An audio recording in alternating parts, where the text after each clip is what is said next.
I don't know who needs to hear this, but if you have controlling parents, watch how nice they become when they realize that you're fully independent. If you're in a situation where you want to move out, trust me, it'll get better. Believe it or not, I've never had a sleepover, like with friends. That's how strict my parents were. I had a stepdad growing up and my biological mom, I love her to death. My stepdad was a narcissist. It was mainly my stepdad that never really let me do anything growing up. From 6th grade all the way to senior year, I've only attended one event, and that was a football game. I also never went to prom and any really school events. And it's like I won't ever get that time again, you know?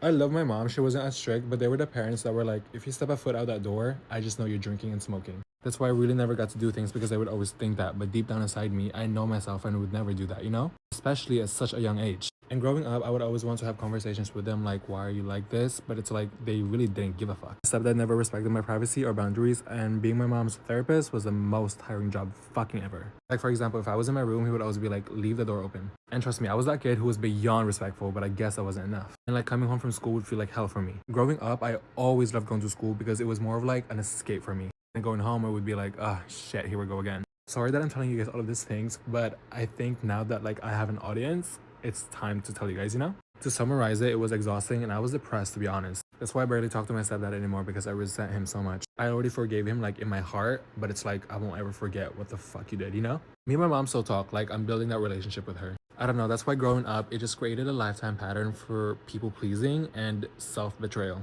And then when I finally moved out at 18, I realized that I became more drawn to like narcissistic people. That's why I say when you've reached that stage in your life where you move out, you'll quickly realize how nice they become. It just sucks because when you stop people pleasing, parents in this case, it's like they fucking hate you. And it's like, what did I ever do, you know? I don't know. Hopefully I go on a podcast and like talk about this more and like give you guys a more detailed like conversation. Because I know growing up, I wasn't the only one who dealt with the situation that I dealt with when I was a kid.